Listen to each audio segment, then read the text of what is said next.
सन्माननीय अध्यक्ष महोदय, आज जगद्गुरु तुकोबारायांच्या वैकुंठ गमनाचा दिवस अर्थात तुकाराम बीज, भागवत धर्मात कळसाचे स्थान असलेल्या आणि विचाराने महाराष्ट्राला समृद्ध करणाऱ्या जगद्गुरु तुकाराम महाराजांच्या चरणी साष्टांग दंडवत घालतो आणि त्यांनी जो संदेश दिला आहे, पिकवावे धन ज्याची आस करी जन, या तत्वाला अनुसरून राज्याचा अर्थसंकल्प या ठिकाणी मांडतो।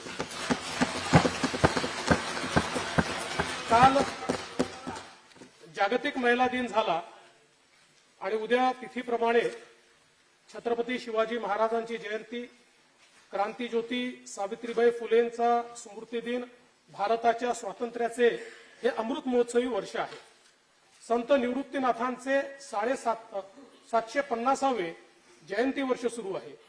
ज्यांनी भारताला केवळ संविधानच दिले नाही तर अर्थकारणावर सुद्धा मार्गदर्शन केले, त्या महामानव भारतरत्न डॉक्टर बाबासाहेब आंबेडकर यांनी लिहिलेल्या the problem of the rupee या पुस्तकाचे शताब्दी वर्ष सुद्धा आहे।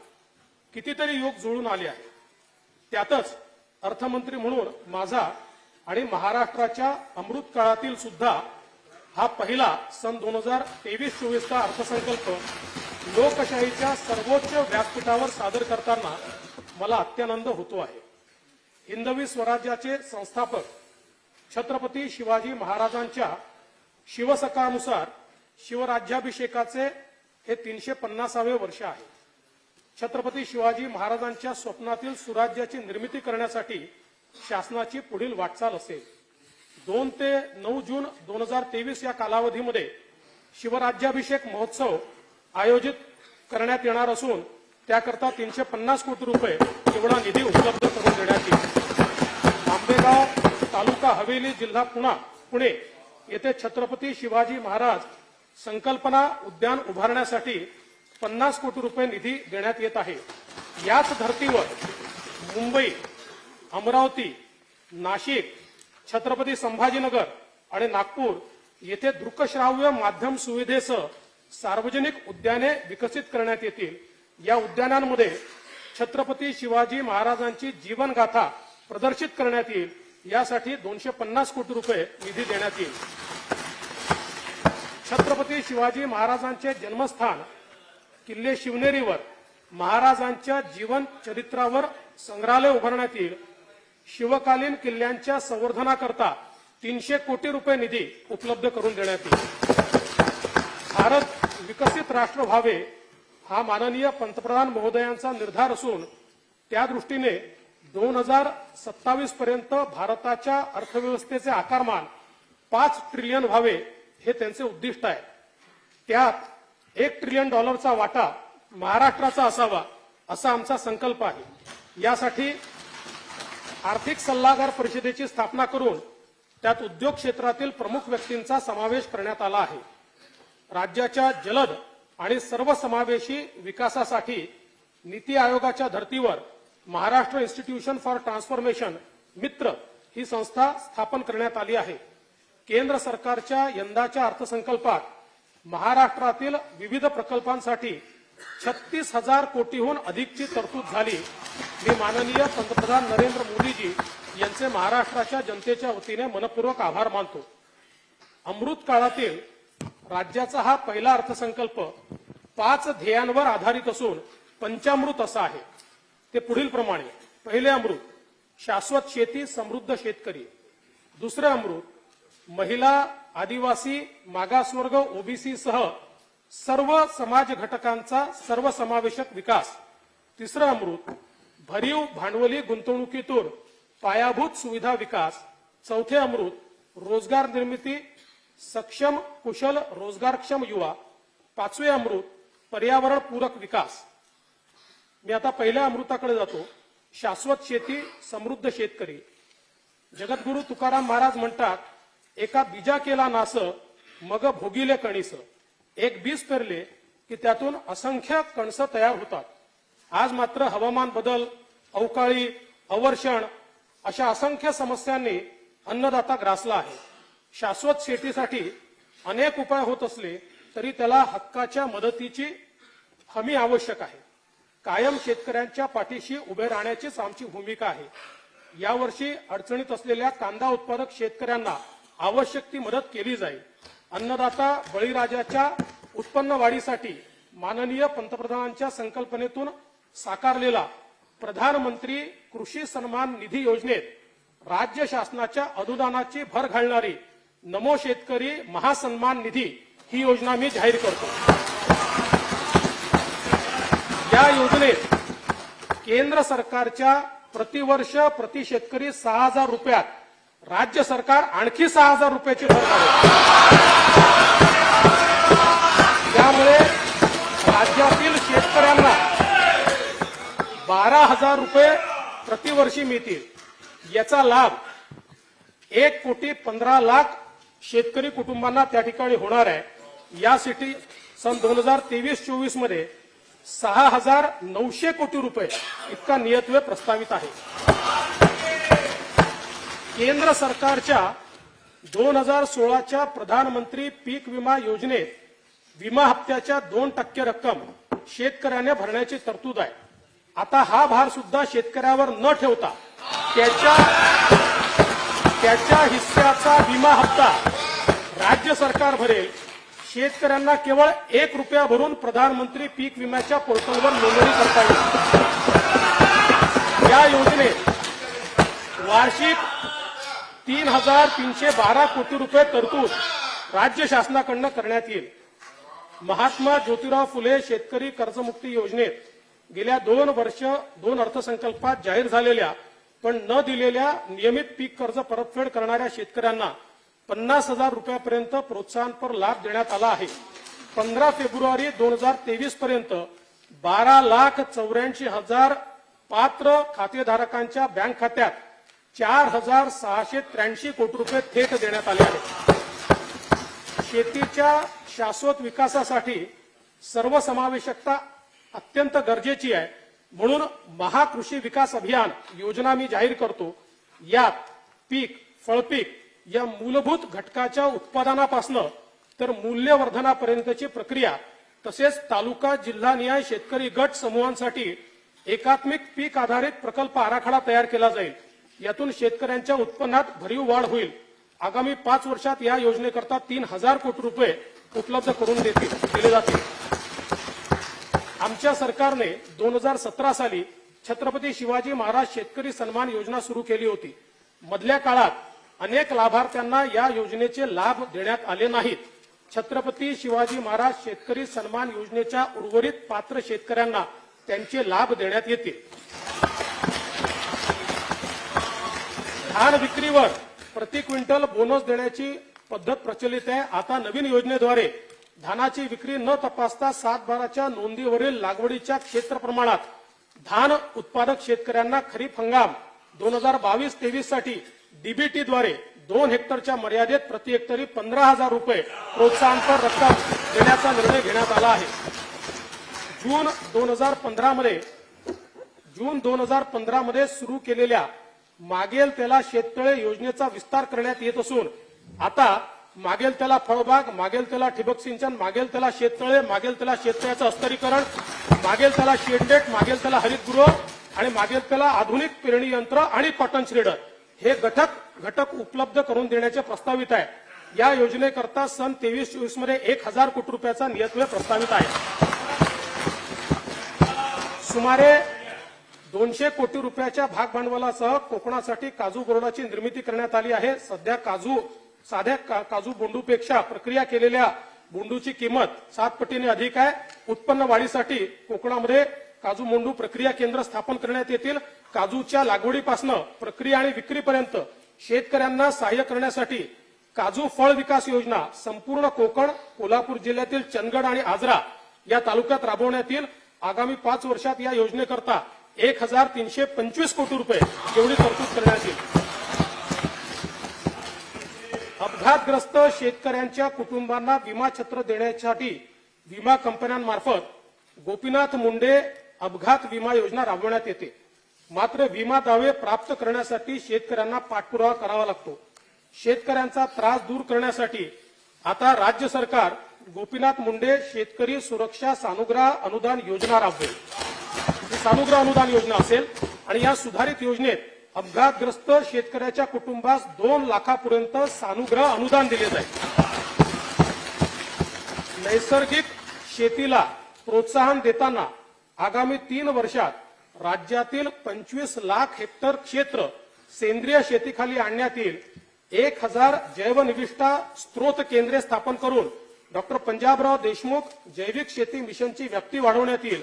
याकरता 3 वर्षात 1000 कोटी रुपयाचा निधी दिला जाईल। संयुक्त राष्ट्रसंघाने 2023 हे आंतरराष्ट्रीय तृणधान्य वर्ष म्हणून घोषित केले आहे। आम्ही महाराष्ट्र श्री अन्न अभियान सुरू केले आहे। त्यासाठी 200 कोटी रुपये तरतूद प्रस्तावित आहे। श्री अन्नाच्या उत्पादन वाढीसाठी तंत्रज्ञानाचा प्रसार, पीक प्रात्यक्षिके, यांत्रिकीकरण प्रक्रिया, मूल्य साखळी विकास आणि प्रचार प्रसिद्धीकरण याचा अंतर्भाव आहे। सोलापूर येथे श्री अन्न उत्कृष्टता केंद्र स्थापन करण्यात येईल। कृषी व संलग्न क्षेत्रात अत्याधुनिक तंत्रज्ञानाचे उपयोजन व प्रसार करण्यासाठी नागपूर येथे डॉक्टर पंजाबराव देशमुख कृषी महाविद्यालय आंतरराष्ट्रीय कृषी सुविधा केंद्र स्थापन करण्यात येईल। या केंद्रासाठी 227 कोटी 46 लाख रुपये खर्च अपेक्षित आहे। नागपूर येथील काटोल व कळमेश्वर, मोर्शी, अमरावतीमधील मोर्शी आणि बुलढाणा जिल्ह्यात आधुनिक संत्रा प्रक्रिया केंद्र उभारण्यात येतील। याकरता 20 कोटी रुपये निधी उपलब्ध करून दिला जाईल। विदर्भ आणि मराठवाड्यातील 14 विपत्तीग्रस्त जिल्ह्यातील केशरी शिधापत्रिका धारक शेतकऱ्यांना आता अन्नधान्याच्या ऐवजी रोख रक्कम थेट त्यांच्या आधार संलग्न बँक खात्यात देण्यात येईल। ती प्रतिवर्ष प्रति व्यक्ती 1800 रुपये इतकी असेल। नैसर्गिक आपत्तीमुळे नुकसानासाठी गेल्या हंगामात शेतकऱ्यांना एसडीआरएफच्या दुप्पट दराने मदत देण्यात आली। बाधित शेतकऱ्यांना 7093 कोटी रुपये निधी वितरित करण्यात आला।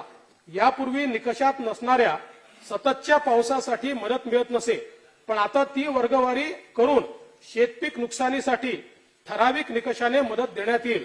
एसडीआरएफ म्हणून द्यावयाच्या मदतीचे वाढीव दर राज्यात 1 नोव्हेंबर 2022 पासून लागू करण्यात आले आहे।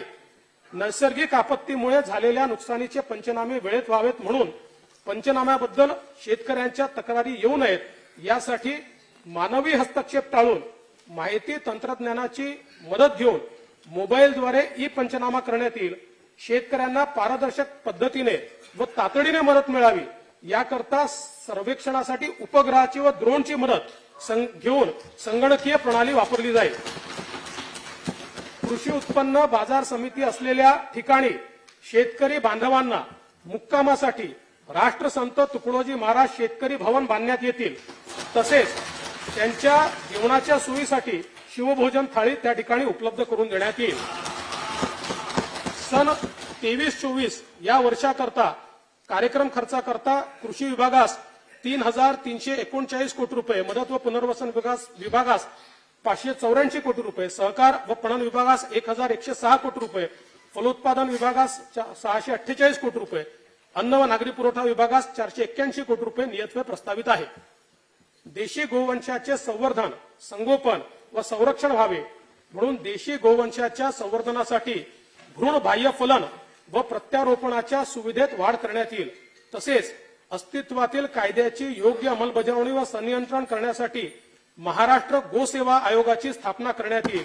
आयोगाकडून गोवर्धन गोवंश सेवा केंद्र योजना आणि गोमय मूल्यवर्धन योजना ही नवीन योजना राबवण्यात येईल। विदर्भ मराठवाड्यातील 11 जिल्ह्यांमध्ये दुग्ध विकास प्रकल्पाचा दुसरा टप्पा राबवण्यासाठी सन 2023-24 मध्ये 160 कोटी रुपयाचा नियतव्यय प्रस्तावित करण्यात आला आहे। अहमदनगर जिल्ह्यात नवीन पशुवैद्यकीय महाविद्यालय स्थापन करण्यात येईल। राजे यशवंतराव होळकर महामेष योजनेअंतर्गत मेंढी पालनासाठी अनुदान देण्यात येते। या योजनेची प्रभावी अंमलबजावणी करण्यासाठी भरीव निधी देण्यात येईल।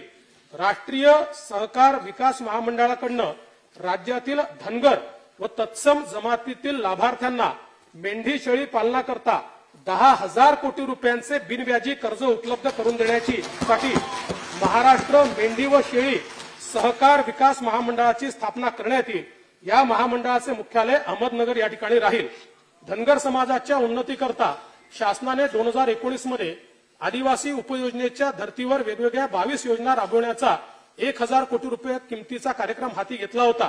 सदर कार्यक्रम पूर्ण करण्यासाठी आवश्यक तो निधी सर्वसाधारण योजनेतनं, आदिवासी योजनेतनं नाही, सर्वसाधारण योजनेतनं उपलब्ध करून देण्यात येईल. या योजनांचे संनियंत्रण मंत्रिमंडळाने प्राधिकृत केलेली शक्ती प्रदत्त समिती करेल. प्रकल्पबाधित मच्छीमारांना नुकसान भरपाई देण्यासाठी सर्वसमावेशक धोरण करणारे महाराष्ट्र हे पहिले राज्य आहे. प्रकल्पामुळे विस्थापित तसेच तात्पुरत्या प्रभावित मच्छीमार कुटुंबांच्या कल्याणासाठी प्रकल्पाच्या 2% किंवा कमाल 50 कोटी रुपये रकमेचा मत्स्य विकास कोष स्थापन करण्यात येईल. मच्छीमारांना डिझेल अनुदानासाठी यांत्रिक नौकेच्या कमाल 120 अश्वशक्तीच्या इंजिनाची मर्यादा होती. ही मर्यादा आता शासनाने काढून टाकली असून त्यामुळे 85,000 अधिकच्या मच्छीमार बांधवांना आता या योजनेचा लाभ मिळेल आणि अनुदानाचा वर्षानुवर्ष असलेला अनुशेष यावरची पूर्णता दूर करण्यात येईल आणि त्याकरता 269 कोटी रुपयाची तरतूद ही प्रस्तावित केलेली आहे. केंद्र शासनाच्या मदतीने या वर्षापासून पारंपरिक मासेमारी करणाऱ्या मच्छीमार बांधवांसाठी 5 लाख रुपये विमा छत्राची योजना सुरू करण्यात येईल. सन 2023-24 या वर्षासाठी कार्यक्रम खर्चाकरिता पशुसंवर्धन, दुग्ध व्यवसाय व मत्स्य व्यवसाय विभागास 508 कोटी रुपये नियतव्यय प्रस्तावित आहे. मुख्यमंत्री सौर कृषी वाहिनी योजनेअंतर्गत खासगी पडीक जमीन ऊर्जा कंपन्यांना भाडेपट्ट्याने उपलब्ध करून देताना त्या वर्षाच्या निर्धारित केलेल्या किमतीच्या 6% किंवा प्रतिवर्ष 75,000 रुपये प्रति हेक्टर यापैकी जी रक्कम जास्त असेल त्या दराने वार्षिक भाडेपट्टा शेतकऱ्यांना देण्यात येईल. शेतकऱ्यांना दिवसा वीज पुरवठा होण्यासाठी आगामी 3 वर्षांमध्ये 30% कृषी वीज वाहिन्यांचे सौर ऊर्जीकरण करण्यात येणार असून सुमारे 9.5 लाख शेतकऱ्यांना याचा लाभ होईल. तसेच पंतप्रधान कुसुम योजनेतून पुढील वर्षात 1.5 लाख शेतकऱ्यांना सौर कृषी पंप लावण्यात येतील. प्रलंबित असलेल्या 86,073 कृषी पंप अर्जदारांना वीज जोडण्या तात्काळ देण्यात येतील. उपसा जलसिंचन योजनेतील शेतकऱ्यांना वीज दरात सवलतीची मुदत मार्च 2023 पर्यंत होती. या सवलतीस मार्च 2024 पर्यंत मुदतवाढ देण्यात येईल. विद्युत ट्रान्सफॉर्मर्स नादुरुस्त असल्यामुळे अनेक शेतकरी बांधवांना पाणी असूनही योग्य वेळेत पिकांना संरक्षित सिंचन मिळत नाही. परिणामी उत्पन्नात घट होते. नादुरुस्त ट्रान्सफॉर्मर्स तात्काळ बदलण्यासाठी निरंतर वीज योजना सुरू करण्यात येईल आणि त्यामध्ये ट्रान्सफॉर्मर करता राज्य शासनाच्या वतीनं अनुदान दिलं जाईल.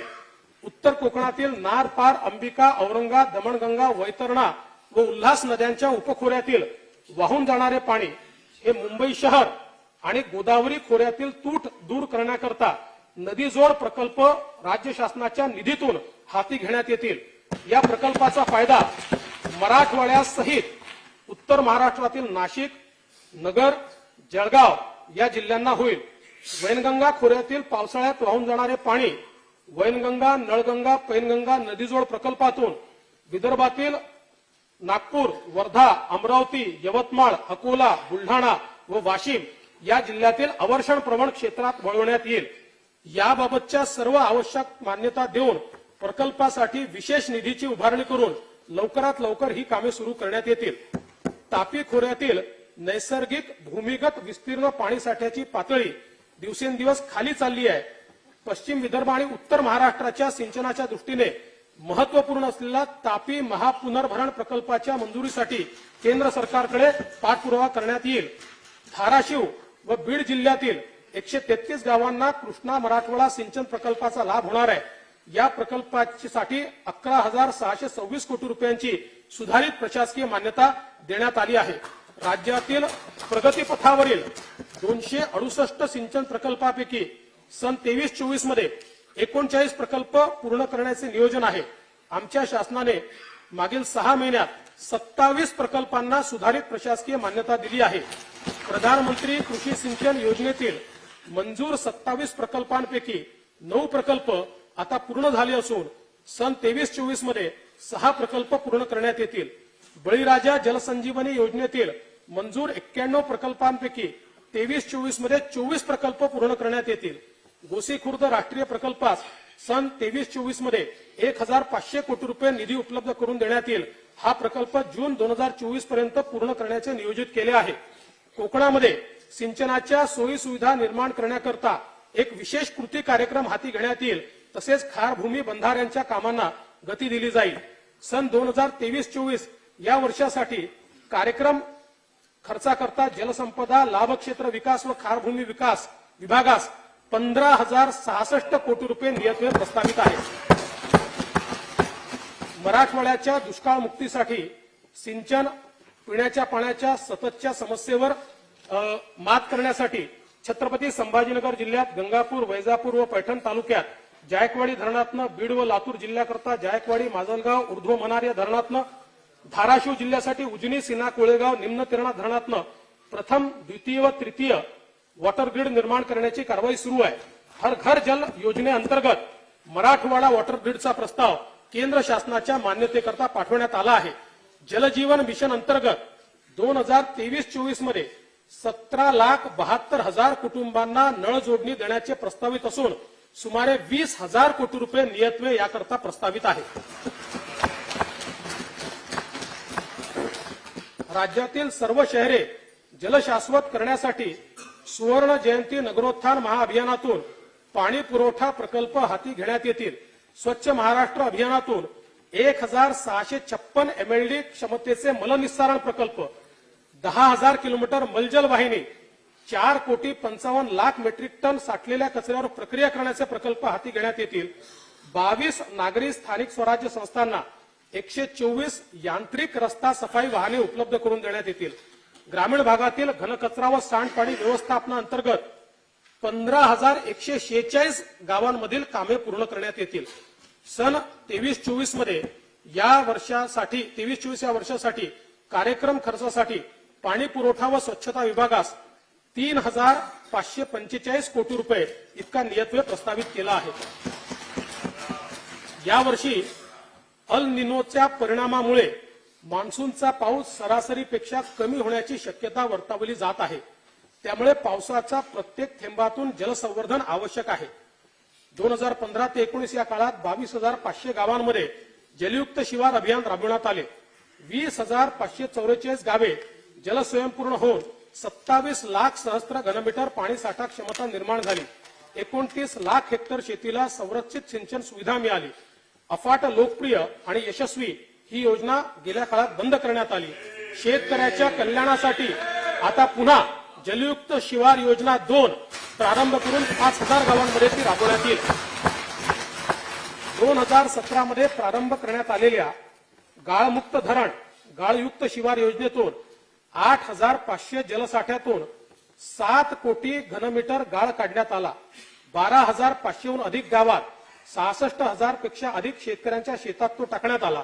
त्यामुळे शेतीच्या उत्पादकतेत वाढ आणि धरणाच्या साठवण क्षमतेत भरीव वाढ असे दुहेरी उद्देश सफल झाले. जलसाठ्यांमधून अजून 44 कोटी घनमीटर गाळ असल्याचा अंदाज आहे. या योजनेस पुढील 3 वर्षासाठी मुदतवाढ देण्यात येते आहे. सन 2023-24 मध्ये कार्यक्रम खर्चाकरता मृदू व जलसंधारण विभागास 3,886 कोटी रुपये इतका निधी प्रस्तावित आहे. प्रथम अमृत शाश्वत शेती समृद्ध शेतकरी या कार्यक्रम खर्चाकरता एकूण 29,163 कोटी रुपयाची तरतूद उपलब्ध करून देण्यात येत आहे. आता मी पंचामृतापैकी द्वितीय अमृतकडे वळतो. द्वितीय अमृत महिला, आदिवासी, मागासवर्ग, ओबीसी या सर्व समाज घटकांचा सर्वसमावेशक विकास. अध्यक्ष महोदय, काल 8 मार्च रोजी जागतिक महिला दिन साजरा करण्यात आला. राष्ट्राची प्रगती ही महिला सक्षमीकरणाच्या आधारे ठरवली जाते. त्यासाठी आम्ही 4थे सर्वसमावेशक महिला धोरण घोषित करणार आहोत. जगद्गुरू तुकाराम महाराज म्हणतात, लाडकी लेक मी संताची, मजवरी कृपा बहुतांची. मुलींच्या सक्षमीकरणाकरता लेक लाडकी ही नवीन योजना सुरू करण्यात येईल. पिवळ्या व केशरी रेशन कार्ड धारक कुटुंबातील मुलीच्या जन्मानंतर 5,000 रुपये, इयत्ता 4थीत 4,000 रुपये, 6वीत 6,000 रुपये, 11वीत 8,000 रुपये अनुदान दिले जाईल. लाभार्थी मुलीचे वय 18 पूर्ण झाल्यानंतर तिला 75,000 रुपये रोख त्या ठिकाणी देण्यात येतील.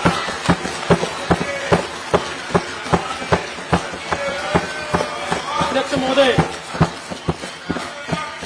महोदय, महिलांना राज्य परिवहन महामंडळाच्या बस प्रवास तिकीट दरात सरसकट 50% सवलत देण्यात येईल. महिला खरेदीदाराला निवासी घटकाच्या खरेदीत मुद्रांक शुल्कामध्ये 1% सवलत देण्यात आली आहे. सध्याच्या अटीनुसार 15 वर्षापर्यंत महिलेला पुरुष खरेदीदारास निवासी घटकाची विक्री करता येत नाही. सदर अट शिथिल करण्यात येईल. तसेच महिलांना अन्य करात सवलतीची घोषणा भाग 2 मध्ये मी करणार आहे. बचत गटांच्या माध्यमातून 37 लाख ग्रामीण महिलांना उपजीविकेची साधने उपलब्ध करून देण्यात आली आहेत. बचत गटांच्या माध्यमातून लातूर जिल्ह्यामध्ये बांबू क्लस्टर, कोल्हापूर जिल्ह्यामध्ये कोल्हापुरी चप्पल क्लस्टर हे विकसित करण्यात येईल. केंद्र शासनाने अर्थसंकल्पात घोषित केल्याप्रमाणे मुंबई येथे युनिटी मॉलची स्थापना करण्यात येईल, ज्यामध्ये बचत गटांना जागा देण्यात येईल. राज्यात सुमारे 81,000 आशा स्वयंसेविका, 3,500 गटप्रवर्तक कार्यरत आहेत. आशा स्वयंसेविकेचे सध्याचे मानधन 3,500 रुपये तर गटप्रवर्तकांचे मानधन 4,700 रुपये आहे.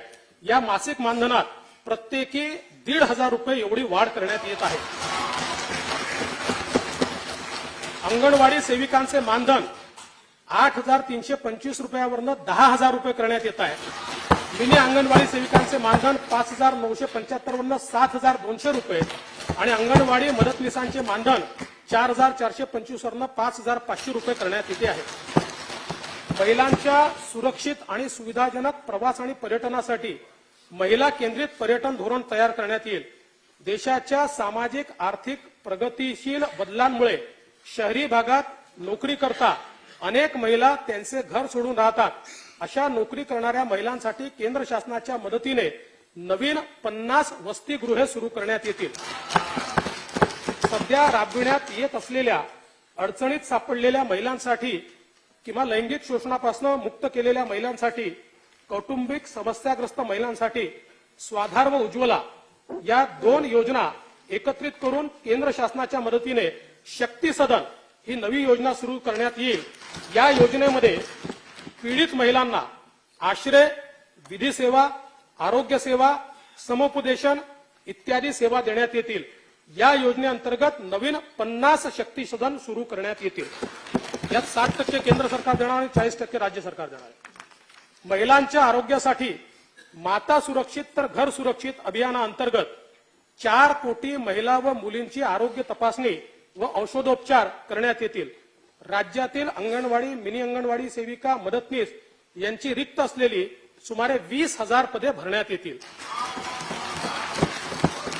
सन 23-24 वर्षासाठी कार्यक्रम खर्चाकरता महिला व बाल विकास विभागास 2,843 कोटी रुपये नियतव्यय प्रस्तावित आहे. आता मी आरोग्याच्या दृष्टीने अत्यंत महत्वाची घोषणा करतो आहे. महात्मा ज्योतिराव फुले जनआरोग्य योजनेत उपचाराची मर्यादा वार्षिक 1.5 लाखावरनं 5 लाख रुपये करण्यात येईल.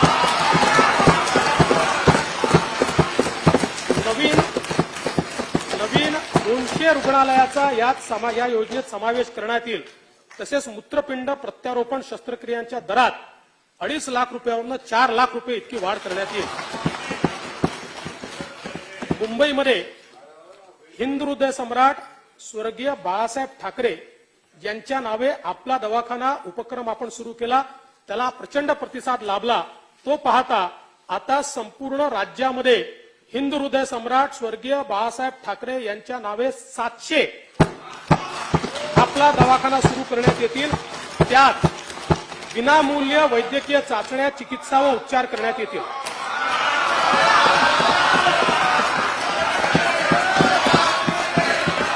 सन 2023-24 या वर्षासाठी कार्यक्रम खर्चाकरिता सार्वजनिक आरोग्य विभागास 3,501 कोटी रुपये नियतव्यय प्रस्तावित आहे. आमचे सरकार कायम अंत्योदयाचा विचार करणारे आहे. त्यामुळे संजय गांधी निराधार अनुदान योजना आणि श्रावण बाळ सेवा राज्य निवृत्ती योजनेतील पात्र लाभार्थ्यांच्या अर्थसहाय्यात 1,000 वरनं 1,500 रुपये इतकी वाढ करण्यात येत आहे. यासाठी 2,400 कोटी रुपयाचा अतिरिक्त तरतूद करण्यात येईल. हे मानधन प्रतिमाह पहिल्याच आठवड्यात नियमितपणे प्रदान करण्यात येईल।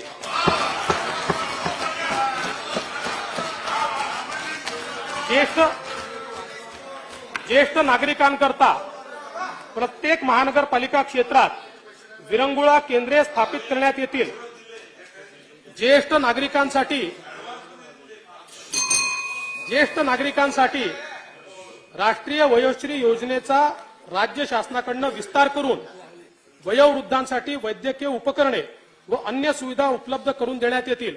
त्यामुळे लाभार्थ्यांच्या संख्येत मोठ्या प्रमाणात वाढ होईल। राष्ट्रीय अन्न सुरक्षा अधिनियमाखाली लाभार्थी कुटुंबांना दीपावली निमित्त फक्त 100 रुपयात प्रत्येकी 1 किलो रवा, चणा डाळ, साखर आणि 1 लिटर खाद्यतेल असा शिधा देण्यात आला। आता गुढीपाडवा डॉक्टर बाबासाहेब आंबेडकर जयंतीनिमित्त 1,63,00,000हून अधिक कुटुंबांना आनंदाचा शिधा वाटप करण्यात येईल। याकरता 473 कोटी रुपये खर्च येईल। सर्व समाज घटकांना सोबत घेऊन आमची कायम वाटचाल राहिली आहे। जगद्गुरू तुकाराम महाराज यांनीही तेच तत्व सांगितले आणि त्यांच्या शब्दात सांगायचे झाले, सकळांसी येते आहे अधिकार। हेच आमच्या सरकारचेही ब्रीदवाक्य आहे। वेगवेगळ्या समाज घटकांच्या उन्नतीसाठी स्थापन झालेल्या डॉक्टर बाबासाहेब आंबेडकर संशोधन व प्रशिक्षण संस्था बार्टी, छत्रपती शाहू महाराज संशोधन व प्रशिक्षण मानव विकास संस्था सारथी, महात्मा ज्योतिबा फुले संशोधन व प्रशिक्षण संस्था महाज्योती, महाराष्ट्र संशोधन उन्नती व प्रशिक्षण प्रबोधिनी अमृत, साहित्यरत्न लोकशाहीर अण्णाभाऊ साठे विकास महामंडळ, अण्णासाहेब पाटील आर्थिक विकास महामंडळ, महात्मा फुले आर्थिक विकास महामंडळ, शामराव पेजे आर्थिक विकास महामंडळ, महाराष्ट्र राज्य इतर मागासवर्गीय वित्त आणि विकास महामंडळ, वसंतराव नाईक विमुक्त जाती भटक्या जमाती विकास महामंडळ, मौलाना आझाद अल्पसंख्याक आर्थिक विकास महामंडळ, महिला आर्थिक विकास महामंडळ, संत सेनाजी महाराज केशशिल्पी महामंडळ या सर्व महामंडळांकरता पुरेशी तरतूद करण्यात आलेली आहे। लिंगायत समाजातील तरुण, सुशिक्षित, बेरोजगार व नवउद्योजकांना स्वयंउद्योगी अर्थसहाय्य देण्यासाठी जगत ज्योती महात्मा बसवेश्वर आर्थिक विकास महामंडळ, तसंच गुरव समाजासाठी संत काशीबा गुरव युवा आर्थिक विकास महामंडळ, रामोशी समाजासाठी राजे उमाजी नाईक आर्थिक विकास महामंडळ, वडार समाजासाठी पैलवान कैलासवासी मारुती चव्हाण वडार आर्थिक विकास महामंडळ यांची महाराष्ट्र राज्य इतर मागासवर्गीय वित्त आणि विकास महामंडळाअंतर्गत स्थापना करण्यात येईल। ही महामंडळे विविध कल्याणकारी योजना राबवतील। त्यासाठी प्रत्येकी 50 कोटी रुपये अधिकृत भाग भांडवल उपलब्ध करून देण्यात येईल। छत्रपती शाहू महाराज संशोधन प्रशिक्षण व मानव संसाधन विकास संस्थेचे सारथीचे नाशिक येथे विभागीय कार्यालय, सुसज्ज अभ्यासिका तसेच मुलांचे व मुलींचे वसतिगृह सुरू करण्याकरता 50 कोटी रुपये निधी देण्यात येईल। सन 2023-24 या वर्षाकरता कार्यक्रम खर्चाकरता सामाजिक न्याय व विशेष सहाय्य विभागास 16,494 कोटी रुपये व इतर मागास बहुजन कल्याण विभागास 3,996 कोटी रुपये इतका नियतव्यय उपलब्ध करून देण्यात आला आहे। आमच्या शासनाने 15 डिसेंबर 2022 रोजी स्वतंत्र दिव्यांग कल्याण विभाग निर्माण केला। या विभागाकडून दिव्यांगांचे शिक्षण, पुनर्वसन, रोजगार, स्वयंरोजगार या संबंधी कार्यक्रमांची अंमलबजावणी करण्यात येईल। आदिवासी विभागाच्या माध्यमातून 250 शासकीय आदिवासी आश्रमशाळांना आदर्श आश्रमशाळा म्हणून दर्जोन्नत करण्यात येईल। अनुसूचित जमातीच्या पीएचडी करणाऱ्या 100 विद्यार्थ्यांना दरवर्षी अधिक छात्रवृत्ती योजना राबवण्यात येईल। अल्पसंख्याक महिलांच्या आर्थिक विकासासाठी 15 जिल्ह्यांमध्ये सुमारे 3000 बचत गटाची निर्मिती करण्यात येईल। बचत गटातील महिलांना कौशल्य विकास प्रशिक्षण देण्यात येईल। अल्पसंख्याक समुदायातील उच्च शिक्षण घेणाऱ्या विद्यार्थ्यांच्या शिष्यवृत्तीच्या रकमेत 25,000वरून 50,000 रुपये इतकी वाढ करण्यात आली आहे। सन 2023-24 या वर्षासाठी कार्यक्रम खर्चासाठी दिव्यांग कल्याण विभागास 1,416 कोटी, आदिवासी विकास विभागात 12,655 कोटी आणि अल्पसंख्याक विकास विभागास 743 कोटी रुपये इतका नियतव्यय प्रस्तावित आहे। सर्वांसाठी घरे ही माननीय पंतप्रधान महोदयांची अतिशय महत्वाकांक्षी योजना आहे। राज्यातही ग्रामीण भागात 10 लाख घरांचा कार्यक्रम हाती घेण्यात येत आहे। प्रधानमंत्री आवास योजनेत यावर्षी 4 लाख घरे बांधून पूर्ण करण्यात येतील। यातील 2.5 लाख घरे अर्थात 60% घरे ही अनुसूचित जाती जमातीच्या लाभार्थ्यांसाठी तर 1.5 लाख घरे इतर प्रवर्गासाठी असतील. रमाई आवास योजनेत 1800 कोटी रुपये निधी देऊन 1.5 लाख घरकुलांची बांधणी यावर्षी करण्यात येईल आणि यासाठी यापैकी किमान 25,000 घरे ही मातंग समाजाकरता राखीव ठेवण्यात येतील. शबरी, पारधी व आदिम आवास योजनेत 1200 कोटी रुपये खर्चून 1 लाख घरे यावर्षी बांधण्यात येतील. यशवंतराव चव्हाण मुक्त वसाहत योजनेत विमुक्त जाती व भटक्या जमातीसाठी 25,000 तसेच धनगर समाजातील लाभार्थ्यांसाठी 25,000 घरे बांधण्यात येतील. यासाठी 600 कोटी रुपयाचा नियतव्यय उपलब्ध करून देण्यात येईल. इतर नवीन योजना इतर मागासवर्गीय लाभार्थ्यांसाठी येत्या 3 वर्षात 10 लाख घरे बांधण्यासाठी नवीन मोदी आवास घरकुल योजना सुरू करण्यात येत आहे. या योजनेसाठी 3 वर्षामध्ये 12,000 कोटी रुपये उपलब्ध करून देण्यात येतील. यापैकी 3 लाख घरे 3,600 कोटी रुपये खर्च करून 2023-24 या पहिल्याच वर्षात पूर्ण करण्यात येतील.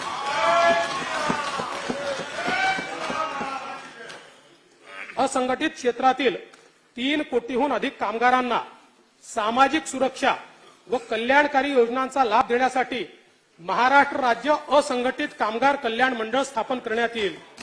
राज्यातील ऑटो रिक्षा, टॅक्सी चालक व मालकांसाठी कल्याणकारी योजना राबवण्याकरता महाराष्ट्र राज्य ऑटो रिक्षा टॅक्सी चालक मालक कल्याणकारी महामंडळ स्थापन करण्यात येईल.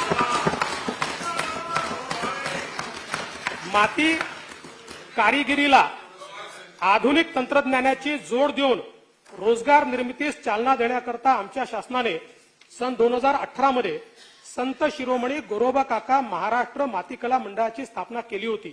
याकरता सन 23-24 मध्ये 25 कोटी रुपये नियतव्यय प्रस्तावित आहे.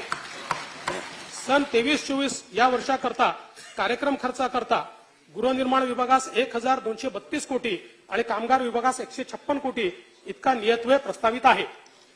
द्वितीय अमृत महिला, आदिवासी, मागासवर्ग, ओबीसी सह सर्व समाज घटकांच्या सर्वसमावेशक विकास या कार्यक्रम खर्चाकरता एकूण 43,036 कोटी रुपयाची तरतूद उपलब्ध करून देण्यात येत आहे.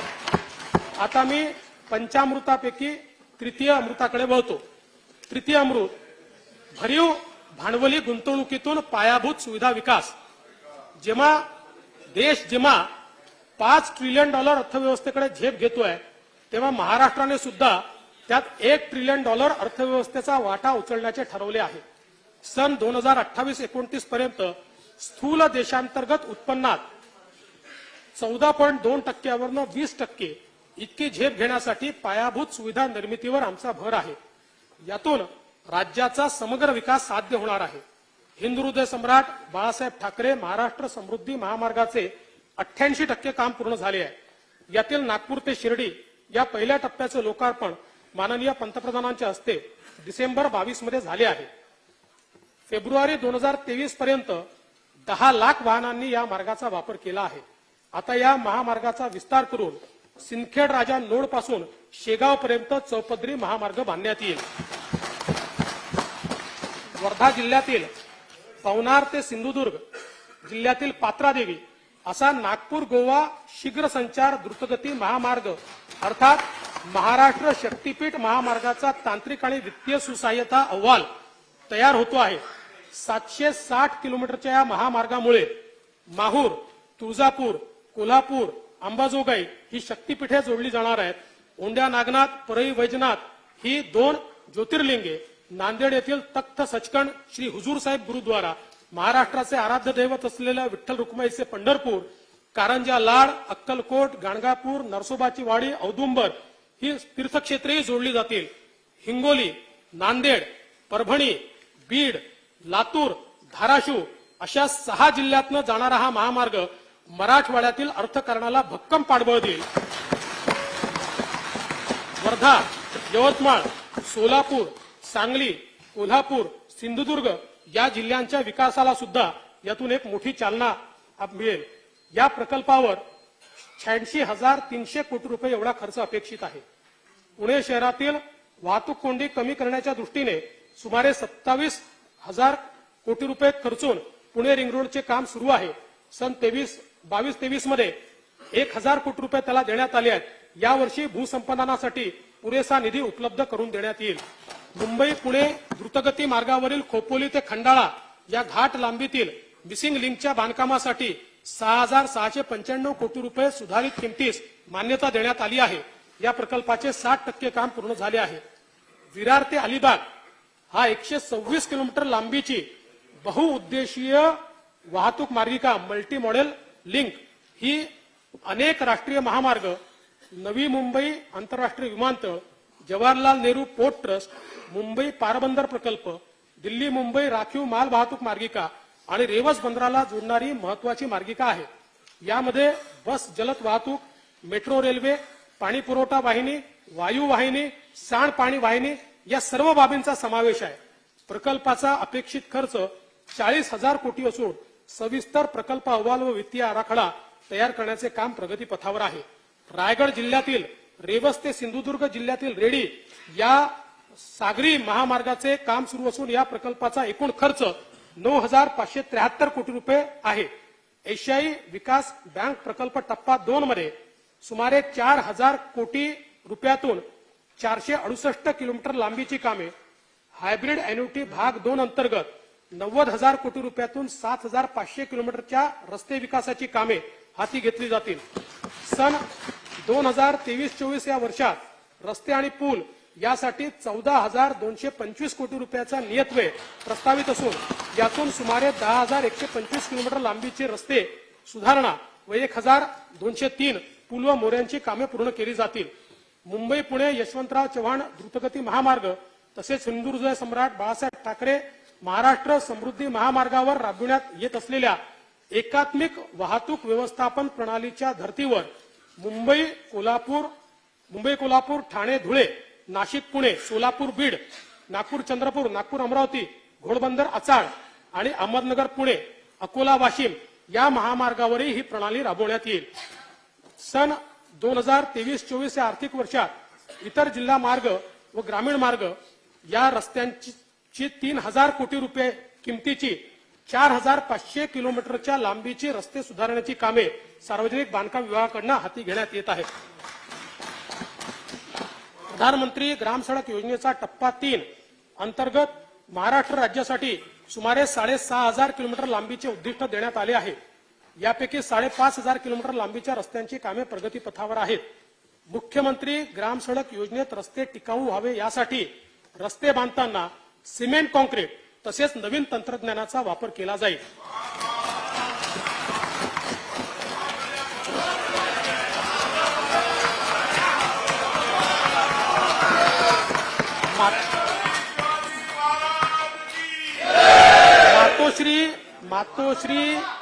मातोश्री ग्राम समृद्धी पाणंद शेत रस्ते योजनेत सुधारणा करून नवीन योजना सुरू करण्यात येईल. महाराष्ट्र राज्य पायाभूत सुविधा विकास महामंडळाची स्थापना करून विशेष मोहिमेद्वारे दवाखाने, प्राथमिक आरोग्य केंद्रे, शाळा, अंगणवाड्यांची बांधकामे प्राधान्याने करण्यात येतील. सर्व आदिवासी पाडे बारमही रस्त्यांनी जोडण्याकरता नवीन बिरसा मुंडा जोड रस्ते योजना, सर्व बंजारा तांडे जोडण्याकरता संत सेवालाल महाराज जोड रस्ते योजना तसेच सर्व धनगर वाड्या वस्त्या जोडण्याकरता यशवंतराव होळकर जोड रस्ते योजना सुरू करण्यात येईल. या योजनेकरिता 4,000 कोटी रुपयाची तरतूद करण्यात येईल.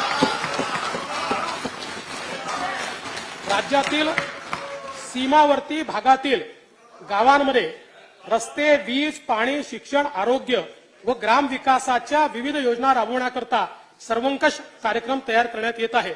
सन 2023-24 या वर्षासाठी कार्यक्रम खर्चाकरता सार्वजनिक बांधकाम विभागास 19,491 कोटी रुपये, ग्राम विकास व पंचायती राज विभागास 8,490 कोटी रुपये व नियोजन व रोजगार हमी विभागास 10,297 कोटी रुपये इतका नियतव्यय प्रस्तावित आहे. नागपूर मेट्रोच्या पहिल्या टप्प्यात 40 किलोमीटरचा मार्ग वाहतुकीसाठी खुला करण्यात आला. दुसऱ्या टप्प्यातील विस्तारीकरणाला केंद्र सरकारने मान्यता दिली असून एकूण 43.80 किलोमीटर लांबीच्या प्रकल्पाचे काम 6,708 कोटी रुपये खर्च करून सन 23-24 मध्ये हाती घेण्यात येईल. पुण्यातील हिंजवडी ते शिवाजीनगर मेट्रो रेल्वे या 23 किलोमीटरच्या लांबीच्या प्रकल्पाची अंदाजित किंमत 8,313 कोटी रुपये असून काम प्रगतीपथावर आहे. नवीन मेट्रो प्रकल्प हाती घेण्याचे प्रस्तावित असून ठाणे शहराचा वर्तुळाकार मेट्रो रेल्वे प्रकल्प, नाशिक मेट्रो नियो प्रकल्प, पुणे मेट्रोच्या पिंपरी चिंचवड ते निगडी कॉरिडॉर, स्वारगेट ते कात्रज मेट्रो प्रकल्प केंद्र शासनाच्या मान्यतेला पाठवलेले आहेत. केंद्र शासनाची मान्यता प्राप्त झाल्यानंतर या प्रकल्पाची कामे सुरू करण्यात येतील. केंद्र शासनाच्या अर्थसंकल्पात महाराष्ट्रातील रेल्वे प्रकल्पांसाठी यापूर्वी कधी झाली नाही एवढी 13,539 कोटी रुपयाची भरीव तरतूद करण्यात आली आहे. याबद्दल मी माननीय पंतप्रधान महोदयांचे राज्यातील जनतेच्या वतीने आभार मानतो. राज्याच्या ग्रामीण विशेषतः अविकसित भागात रेल्वे प्रकल्प गतीने पूर्ण करण्याचा शासनाचा मानस असून यापूर्वी बंद करण्यात आलेला 50% राज्य हिस्सा देण्याचे धोरण हे या राज्य शासनाने स्वीकारले आहे.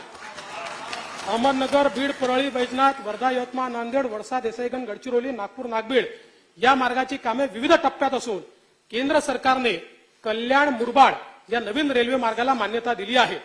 नाशिक, पुणे या सेमी हायस्पीड रेल्वे प्रकल्पाला निधी उपलब्ध करून देण्यात येईल. सोलापूर, तुळजापूर, धाराशिव या 84 किलोमीटर नवीन ब्रॉडगेज मार्गासाठी राज्य हिस्सा म्हणून 452 कोटी रुपये देण्यात येतील. त्याचप्रमाणे नांदेड, बिदर, फलटण, पंढरपूर आणि खामगाव, जालना तसेच वरोरा, चिमूर, कांपा या 4 नवीन रेल्वे प्रकल्पांसाठी सुद्धा 50% राज्य हिस्सा प्रदान केला जाईल. राज्यात सुमारे 2,500 रेल्वे फाटके आहेत. सेतुबंधन कार्यक्रमाअंतर्गत उड्डाणपूल, भुयारी मार्ग बांधण्यात येतील. सध्या 100 कामे होत असून 2023 पर्यंत 25 उड्डाणपूल सुरू होतील. 23-24 मध्ये आणखी 25 उड्डाणपूल सुरू करण्यात येतील. महाराष्ट्र राज्य मार्ग परिवहन महामंडळाच्या 100 बसस्थानकांच्या आधुनिकीकरण, दर्जा वाढ आणि पुनर्बांधणीकरता सुमारे 400 कोटी रुपये रकमेची कामे हाती घेण्यात येतील. शिर्डी विमानतळ येथे 527 कोटी रुपये खर्चून नवीन प्रवासी टर्मिनल उभारण्यात येईल. छत्रपती संभाजीनगर विमानतळाच्या भूसंपादनासाठी 734 कोटी रुपये निधी देण्यात येईल. नागपूर आंतरराष्ट्रीय विमानतळाचा विस्तार तसेच पुणे येथील पुरंदर येथील नवीन आंतरराष्ट्रीय विमानतळाचे नियोजन सुरू आहे. नागपुरातील मिहान प्रकल्पासाठी 100 कोटी रुपये निधी देण्यात येईल. अमरावतीतील बेलोरा आणि अकोल्यातील शिवणी येथे विमानतळाच्या विकासाची कामे हाती घेण्यात येत आहेत. आमचे आदर्श महामानव भारतरत्न डॉक्टर बाबासाहेब आंबेडकर यांच्या दादर, मुंबई येथील स्मारकाचे काम एप्रिल 2025 पर्यंत पूर्ण करण्यात येईल. या कामासाठी 349 कोटी रुपये निधी शासनाने उपलब्ध करून दिला असून उर्वरित 741 कोटी रुपये निधी उपलब्ध करून देण्यात येईल. शिवाजी पार्क दादर येथील हिंदू हृदय सम्राट बाळासाहेब ठाकरे यांच्या स्मारकाच्या पहिल्या टप्प्याचे काम मे 2023 अखेर पूर्णत्वास जाईल. यासाठी राज्य शासनाकडून 351 कोटी रुपये उपलब्ध करून देण्यात येतील.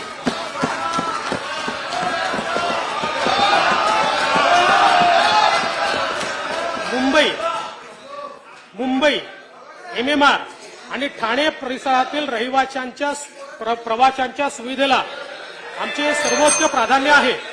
त्यामुळे 337 किलोमीटर लांबीचे मेट्रो जाळे विकसित करण्यात येत असून 46 किलोमीटरचा मार्ग वाहतुकीस खुला झाला आहे.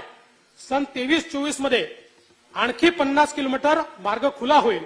मुंबईतील हाती घेण्यात आलेले नवीन मेट्रो प्रकल्प असे मुंबई मेट्रो मार्ग 10 गायमुख ते शिवाजी चौक मीरा रोड, एकूण लांबी 9.2 किलोमीटर, अंदाजित किंमत 4,476 कोटी रुपये. मुंबई मेट्रो मार्ग 11 वडाळा ते छत्रपती शिवाजी महाराज टर्मिनस, एकूण लांबी 12.77 किलोमीटर, अंदाजित किंमत 8,739 कोटी रुपये. मेट्रो मार्ग 12 कल्याण ते तळोजा, लांबी 20.75 किलोमीटर, प्रकल्पाचा अंदाजित खर्च 5,865 कोटी रुपये. हे प्रकल्प लवकरच पूर्ण करण्यात येतील. मुंबईच्या सुशोभीकरणाकरता 1,729 कोटी रुपयाचे अंदाजित खर्चाची नागरी सेवा सुविधा सुधारण्याची 820 कामे हाती घेतली आहेत. 121 कामे पूर्ण झाली असून उर्वरित कामे प्रगतीपथावर आहे. मुंबई महानगर क्षेत्र विकास प्राधिकरणामार्फत पारसिक हिल बोगदा, मीरा भाईंदरला पाणी पुरवठा, मुंबई पारबंदर प्रकल्पाचे काम आणि विविध उड्डाणपुलाची कामे यावर्षी पूर्णत्वास येतील. मुंबई सभोवताल जलवाहतुकीसाठी ठाणे व वसई खाडी एकमेकाला जोडण्याचे 424 कोटी रुपये किमतीचे काम हाती घेण्यात येत आहे. गेटवे ऑफ इंडिया जवळ रेडिओ क्लब नजीक प्रवासी जलवाहतुकीसाठी जेटी आणि संबंधित सुविधा उभारण्याकरता 162 कोटी 20 लाख रुपये किमतीच्या प्रकल्पास मान्यता देण्यात आली आहे. त्यामुळे दक्षिण मुंबईहून कल्याण, डोंबिवली, ठाणे, वसई खाडी, नवी मुंबई अशी जलमार्गाने प्रवासी वाहतूक शक्य होणार आहे. सन 2023-24 या वर्षाकरता कार्यक्रम खर्चासाठी नगर विकास विभागास 9,725 कोटी रुपये, परिवहन व बंदरे विभागास 3,746 कोटी आणि सामान्य प्रशासन विभागास 1,310 कोटी रुपये इतका नियतव्यय प्रस्तावित आहे. तृतीय अमृत भरीव भांडवली गुंतवणुकीतून पायाभूत सुविधा विकास यासाठी कार्यक्रम खर्चाकरता एकूण 53,058 कोटी रुपये 55 लाख रुपयांची तरतूद करण्यात आली आहे. आता मी पंचामृतापैकी चतुर्थ अमृताकडे वळतो. चतुर्थ अमृत रोजगार निर्मिती, सक्षम कुशल रोजगारक्षम युवा. महाराष्ट्राचे नवीन लॉजिस्टिक धोरण तयार करण्यात येत आहे. भारताचे मध्यवर्ती केंद्र असलेल्या दळणवळणाच्या दृष्टीने संपूर्ण भारतातील वाहतुकीचे मध्यवर्ती ठिकाण असणाऱ्या नागपूर येथे 1,000 एकर जमिनीवर लॉजिस्टिक हब तयार करण्याचा शासनाचा मानस आहे. केंद्र शासनाच्या रिड्यूस, रियूज, रिसायकल या तत्वावर आधारित सर्क्युलर इकॉनॉमी पॉलिसीला अपेक्षित उद्योग उभे राहावेत याकरता विशिष्ट क्षेत्र तयार करून राज्यात मुंबई महानगर प्रदेश, नागपूर, पुणे, छत्रपती संभाजीनगर, नाशिक आणि रत्नागिरी या 6 ठिकाणी सर्क्युलर इकॉनॉमी पार्क उभारण्याचा शासनाचा मानस आहे. वस्त्रोद्योग व खनिकर्म क्षेत्राला चालना देण्याकरता सन 2023-24 मध्ये शासन नवीन धोरण जाहीर करेल. औद्योगिक क्षेत्रातील गुंतवणुकीसाठी स्थानिक पातळीवर तसेच गावोस येथे 1,50,000 कोटी रुपयांपेक्षा अधिक रकमेचे गुंतवणुकीचे सामंजस्य करार केले आहेत. सन 23-24 या आर्थिक वर्षात 1,00,000 कोटी रुपयांपेक्षा जास्त थेट परकीय गुंतवणूक प्राप्त होईल, ज्यातून मोठ्या प्रमाणात रोजगार निर्मिती होईल. स्टार्टअप सुरू करण्याकरता आवश्यक प्रशिक्षणासाठी कळंबोली, नवी मुंबई येथे निवासी प्रशिक्षण व संशोधन संस्था उभारण्याचा शासनाचा मानस आहे. राज्य शासनाकडून जेम्स अँड ज्वेलरी संदर्भात नवीन धोरण तयार करण्यात येत आहे. नवी मुंबई येथे भव्य जेम्स अँड ज्वेलरी पार्क उभारण्यात येत आहे. प्रयोगशाळेत तयार होणारे हिरे, रत्ने व आभूषणाच्या उद्योगांना विशेष प्रोत्साहन देण्यात येईल. महाराष्ट्र राज्य खादी व ग्रामोद्योग मंडळाने मधाचे गाव ही नाविन्यपूर्ण संकल्पना विकसित केली आहे. बांगर तालुका महाबळेश्वर हे गाव मधाचे गाव म्हणून प्रसिद्ध झाले आहे. गावातील लोकांना कायमचा रोजगार मिळाला असून मधमाशी संवर्धन झाले आहे. हा उपक्रम राज्यातील इतर जिल्ह्यातही राबवण्यात येईल. सन 2023-24 या वर्षासाठी कार्यक्रम खर्चाकरता उद्योग विभागास 934 कोटी आणि वस्त्रोद्योग विभागास 708 कोटी रुपये इतका नियतव्यय देण्यात आला आहे. आजच्या आधुनिक काळात कौशल्य विकास हा रोजगाराचा आत्मा आहे. जगद्गुरु तुकाराम महाराज म्हणतात, असाध्य ते साध्य करिता सायास, कारण अभ्यास तुका म्हणे. डिसेंबर 2022 अखेर 317 रोजगार मेळाव्यातून 29,870 उमेदवारांची निवड झाली. राजभवन येथे आयोजित कार्यक्रमात 1,25,000 उमेदवारांना रोजगार देण्यासाठी उद्योजकांशी सामंजस्य करार करण्यात आले. प्रधानमंत्री कौशल्य विकास योजनेत 8.85 लाखाहून अधिक तरुणांनी प्रशिक्षण पूर्ण केले. 2.81 लाखाहून अधिक शेतकऱ्यांना गटशेती व व्यावसायिकांच्या नोकरीसाठी प्रशिक्षित प्रमाणित केले आणि यातूनच 300 शेतकरी उत्पादक गटांची स्थापना करण्यात आली. गावाकडून शहरांकडे होणारे स्थलांतर थांबावे व स्थानिक पातळीवर रोजगार व स्वयंरोजगाराकरता प्रायोगिक तत्वावर 500 ग्रामपंचायतीमध्ये कौशल्य विकास कार्यक्रम सुरू करण्यात येईल. लहान मुलांमध्ये कौशल्य शिक्षणाची आवड निर्माण व्हावी म्हणून महानगरपालिका आणि जिल्हा परिषद शाळांमध्ये कौशल्य प्रशिक्षण वर्ग सुरू करण्यात येतील. शैक्षणिक वर्ष 2023-24 पासून मुंबईतील 200 शाळांमध्ये या प्रशिक्षणाची सुरुवात करण्यात येईल.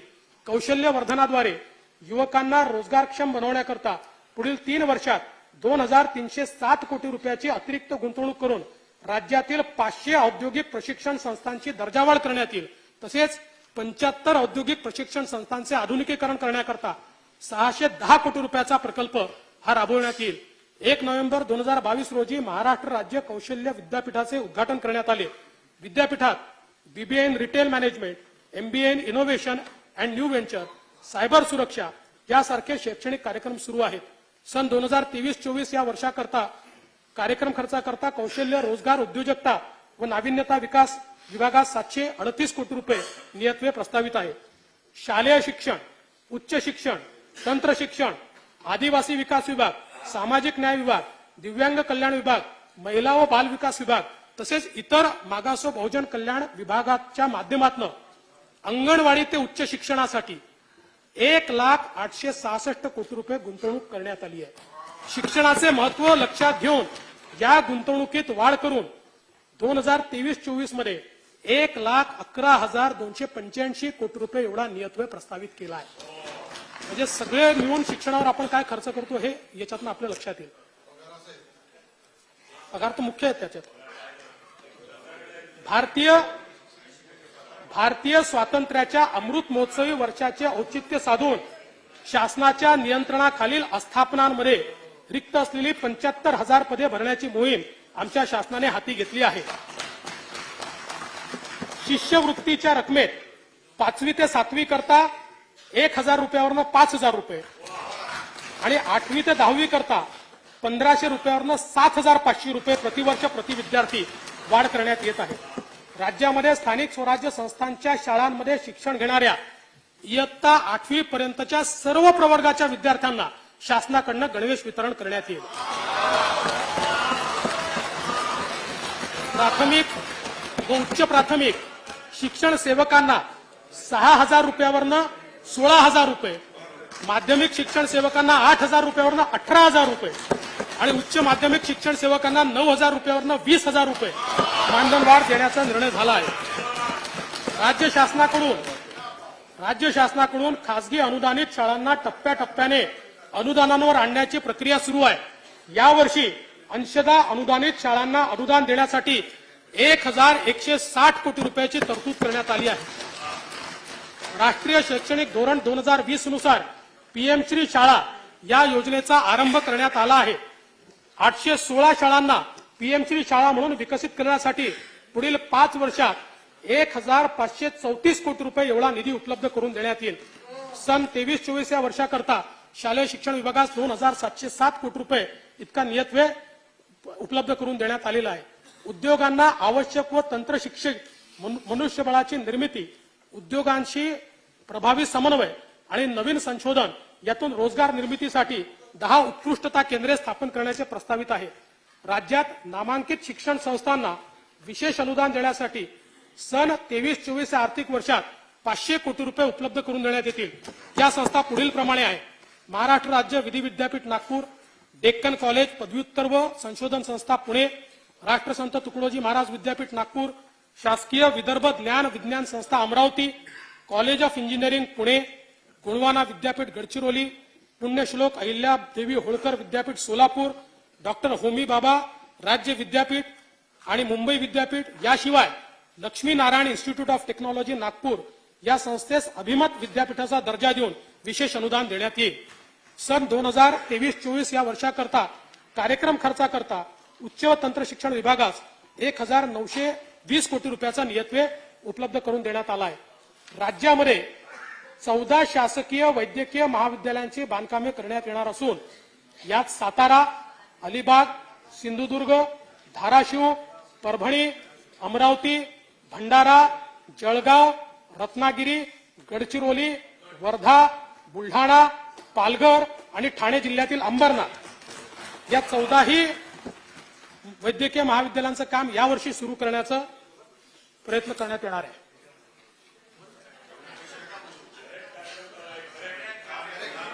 या वर्षासाठी कार्यक्रम खर्चाकरता वैद्यकीय शिक्षण व औषधी द्रव्य विभागास 2,355 कोटी रुपये एवढा नियतव्यय प्रस्तावित आहे. प्रत्येक जिल्ह्यात किमान 500 युवकांना जलपर्यटन, कृषी पर्यटन, कॅरावान पर्यटन, साहसी पर्यटन, शाश्वत पर्यटन तसेच आदरातिथ्य क्षेत्रात प्रशिक्षण देऊन रोजगारक्षम करण्यात येईल. पैठण येथे संत ज्ञानेश्वर उद्यानाचा नागपूर येथील फुटाळा तलावाच्या धर्तीवर विकास करण्यासाठी आवश्यक तो निधी उपलब्ध करून देण्यात येईल. पर्यटकांची चांगली निवास व्यवस्था व्हावी म्हणून महाराष्ट्र पर्यटन विकास महामंडळाच्या वतीने 10 पर्यटन स्थळांवर टेंट सिटी उभारण्यात येईल. पर्यटनास चालना देण्यासाठी राज्याचा वार्षिक महोत्सव आराखडा तयार करण्यात केला आहे. जव्हारचा भगवान बिरसा मुंडा महोत्सव, नांदेड येथील वीर बाल दिवस महोत्सव, शिवनेरीवरील शिवजन्मोत्सव अशा विविध महोत्सवांचा त्यामध्ये समावेश करण्यात आला आहे. खेळाडूंची कामगिरी उंचावण्यासाठी मिशन लक्षवेध राबविण्यात येईल. बालेवाडी पुणे येथे स्पोर्ट्स सायन्स सेंटर विकसित करण्यात येईल. पुण्यात क्रीडा विद्यापीठ कार्यान्वित झाले. आता छत्रपती संभाजीनगर जिल्ह्यातील वाळुंज येथे 50 कोटी रुपये देऊन नवीन क्रीडा विद्यापीठ स्थापन करण्यात येईल. हनुमान व्यायाम प्रसारक मंडळ अमरावती या क्रीडा क्षेत्रातील नामांकित संस्थेस अभिमत क्रीडा विद्यापीठाचा दर्जा देऊन अनुदान देण्यात येईल. विभागीय क्रीडा संकुल नागपूर येथील कामांकरता 100 कोटी रुपये निधी उपलब्ध करून देण्यात येईल. सन 23-24 या वर्षाकरता कार्यक्रम खर्चाकरता क्रीडा विभागास 491 कोटी व पर्यटन विभागास 1805 कोटी रुपये एवढा नियतव्यय प्रस्तावित आहे. चतुर्थ अमृत रोजगार निर्मिती सक्षम कुशल रोजगारक्षम युवा यासाठी कार्यक्रम खर्चाकरता 11,658 कोटी रुपयाची तरतूद उपलब्ध करून देण्यात येत आहे. त्यानंतर मी पंचामृतापैकी पंचम अमृताकडे वळतो. पंचम अमृत पंचामृत असं आहे, मला सावधानतेने बोलावं लागतं कारण अमृताकडे वळतो म्हटल्यावर तुम्ही काहीतरी भलताच अर्थ काढायचा.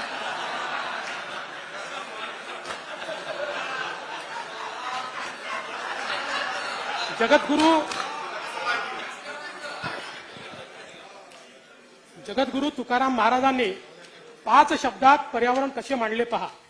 झाडे झुडे जीव सोयरे पाषाण. राज्याचे नेट झिरो उत्सर्जन साध्य करण्यासाठी उपाययोजना करण्यात येतील. राज्याच्या मुख्यतः हरित ऊर्जा क्षेत्रावर भर असून त्याकरता सौर जल व पवन ऊर्जा या क्षेत्रामध्ये गुंतवणुकीचे 30,000 कोटीचे सामंजस्य करार करण्यात आले आहे. हरित हायड्रोजन, हरित अमोनिया, सौर व पवन ऊर्जा या क्षेत्रात 75,000 कोटी रुपयाची गुंतवणूक अपेक्षित आहे. हवामान बदलाच्या समस्यांचा मुकाबला करण्यासाठी केंद्र शासनाने ग्रीन बॉन्ड मधून 16,000 कोटी रुपये उभारण्याचे ठरवले आहे. राज्यासाठी सन 2024 मध्ये 5,000 कोटी रुपये ग्रीन बॉन्ड मधून उभारण्यात येतील. त्यातून नवीकरणीय ऊर्जा, हरित इमारती, हरित हायड्रोजन, इलेक्ट्रिक मोबिलिटी व चार्जिंग सुविधा इत्यादी उपक्रम हाती घेण्यात येतील. राज्यातील ग्रामपंचायतींचे पारंपरिक ऊर्जेवरील अवलंबित्व कमी करण्यासाठी 20,000 ग्रामपंचायतीत सौर ऊर्जा प्रकल्प उभारण्यात येतील. भुसावळ येथे 500 किलोवॅट सौर ऊर्जेचा वापर करून 20 घनमीटर प्रति तास हायड्रोजन निर्मिती करण्यात येईल. समुद्री तृण व शैव युक्त समृद्धी महाराष्ट्राच्या समुद्र किनाऱ्याला लाभली आहे. कार्बन उत्सर्जन कमी करण्यासाठी सांडपाणी प्रक्रिया, जैव इंधन औद्योगिक वापरात या शैवाळाची उपयुक्तता लक्षात घेता शैवाळ शेतीला प्रोत्साहन देण्यात येईल. त्यासाठी अभ्यासगट स्थापन करण्यात येईल.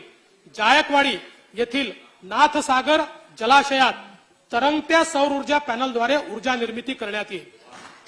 शासकीय, निमशासकीय, स्थानिक स्वराज्य संस्था व सार्वजनिक उपक्रमाच्या मालकीचे 15 किंवा त्यापेक्षा जास्त वर्ष जुनी वाहने निष्कासित करण्यात येत आहेत. खासगी वाहनांना 8 व 15 वर्षाच्या आत स्वेच्छेने निष्कासित केल्यास नवीन वाहन खरेदीसाठी कर सवलत देण्यात येईल. राज्य परिवहन मंडळाच्या ताफ्यात 5,150 इलेक्ट्रिक बसेसचा समावेश करण्यात येईल. तसेच चार्जिंग स्टेशनचे जाळे उभारण्यात येईल आणि 5,000 डिझेल बसेसचे द्रवरूप नैसर्गिक वायू इंधनावरील वाहनांमध्ये रूपांतर करण्यात येईल. माध्यमिक व उच्च माध्यमिक शाळांमध्ये पर्यावरण सेवा योजना 12 जिल्ह्यातील 50 शाळांमध्ये सुरू आहे. या योजनेची व्याप्ती वाढवून येत्या 5 वर्षात 7,500 शाळांमध्ये ही योजना राबवण्यात येईल. स्वातंत्र्याच्या अमृत महोत्सवी पर्वाचे औचित्य साधून सरोवर संवर्धन योजनेत नव्या 75 तलावांचे पर्यावरणपूरक संवर्धनाचे काम हाती घेण्यात येईल. तसेच अमृत सरोवर निर्मितीची योजना 15 ऑगस्ट 23 पर्यंत पूर्णत्वास नेण्यात येईल.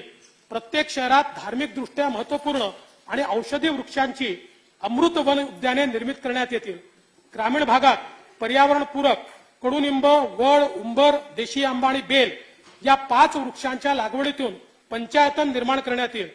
धार्मिक स्थळांच्या परिसरात देवराई तयार करण्यात येईल.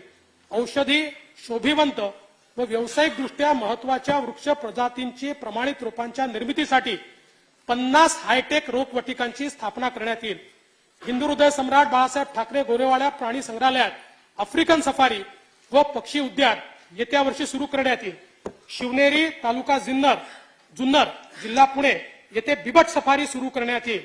सन 2023-24 या वर्षासाठी कार्यक्रम खर्चाकरता वन विभागास 2294 कोटी, पर्यावरण व वातावरणीय बदल विभागास 224 कोटी आणि ऊर्जा विभागास 10,919 कोटी रुपये इतका नियतव्य प्रस्तावित आहे. पंचम अमृत पर्यावरण पूरक विकास याकरता एकूण 13,437 कोटी रुपयांची तरतूद करण्यात आली आहे. गुन्ह्याचा शास्त्रीय तपास आणि अपराध सिद्धतेत वाढीसाठी न्याय सहाय्यक वैज्ञानिक प्रयोगशाळा संचालनालयास बळकट करण्यात येईल. न्याय वैद्यक विज्ञान महाविद्यालयाची स्थापना करण्यात येईल. राज्यात 45 ठिकाणी अत्याधुनिक न्याय सहाय्यक मोबाईल युनिट्स देण्यात येतील. मुंबईतील सुरक्षितता आणि गुन्हेगारीला आळा त्यासाठी सीसीटीव्हीचा टप्पा 2 हाती घेण्यात येईल. वाढत्या सायबर गुन्ह्यांना आळा घालण्यासाठी महाराष्ट्र सायबर सुरक्षा प्रकल्प कार्यान्वित करण्यात येईल. कारागृहातील वाढता ताण कमी करण्यासाठी अत्याधुनिक अशी 2 नवीन कारागृहे बांधण्यात येतील.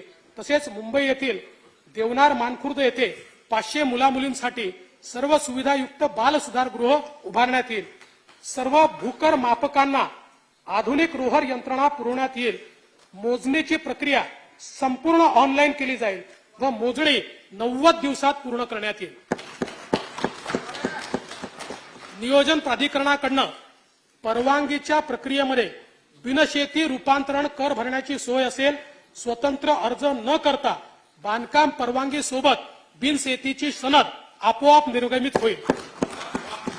सध्या सेवा कालावधीनुसार कोतवालांना 7,500 रुपये ते 15,000 रुपये दरमहा मानधन देण्यात येते. सर्व 12,793 कोतवालांना यापुढे 15,000 रुपये मानधन देण्यात येईल. सन 23-24 या वर्षाकरता कार्यक्रम खर्चाकरता गृह विभागास 2,187 कोटी, महसूल विभागास 434 कोटी रुपये एवढा नियतव्य दिला आहे. वाशिम जिल्ह्यातील पोहरादेवी येथे संत सेवालाल महाराज यांचे स्मारक हे बंजारा समाजाचे तीर्थक्षेत्र आहे. पोहरादेवी व उमरी तीर्थक्षेत्राच्या सुमारे 500 कोटी रुपये रकमेच्या विकास आराखड्यातील कामे पुरेसा निधी उपलब्ध करून पूर्ण करण्यात येतील. सह्याद्री पर्वतात स्थित, हे आपल्याकरता महत्वाचं आहे, सगळ्यांना संदेश आहे. सह्याद्री पर्वतात स्थित थेट शिवशंकराशी संबंधित असलेल्या भीमा नदीच्या तीरी अत्यंत प्राचीन आणि जागृत असलेल्या तसेच शिवपुराणात वर्णिलेल्या पुणे जिल्ह्यातील भीमाशंकर ज्योतिर्लिंगासह त्र्यंबकेश्वर जिल्हा नाशिक, घृष्णेश्वर जिल्हा छत्रपती संभाजीनगर, औंढ्या नागनाथ जिल्हा हिंगोली, वैजनाथ जिल्हा बीड या महाराष्ट्रातील 5ही ज्योतिर्लिंग तीर्थक्षेत्र परिसर विकासाची कामे हाती घेण्यात येतील. राज्यातील प्राचीन मंदिराच्या जतन संवर्धनाची कामे हाती घेण्यात येतील. यासाठी 300 कोटी रुपये तरतूद प्रस्तावित केली आहे.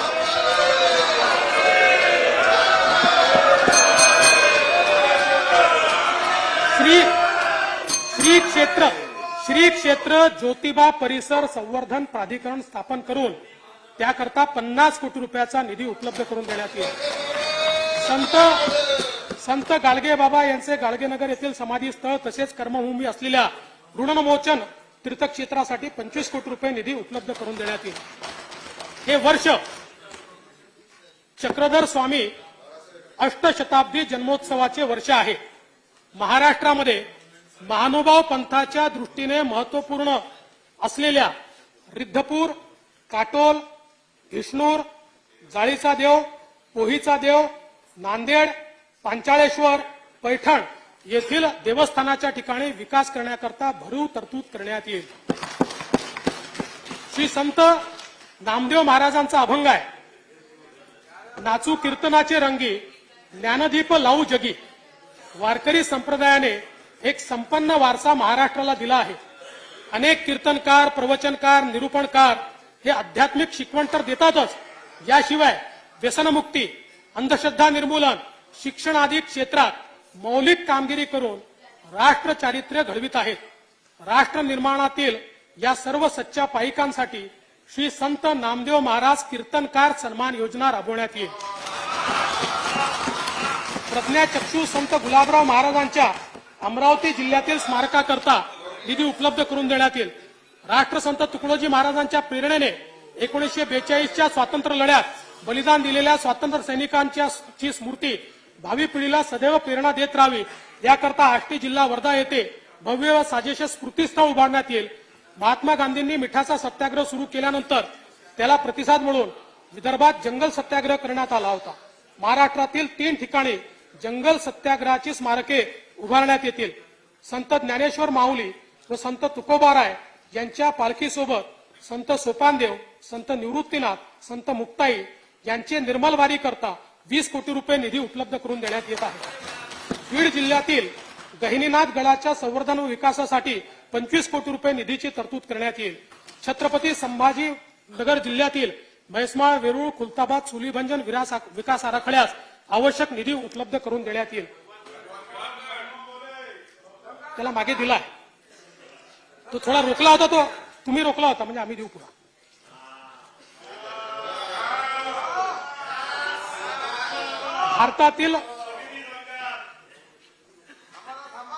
भारतातील पहिली मुलींची शाळा पुणे शहरातील गंजपेठ येथे भिडेवाडा येथे सुरू झाली।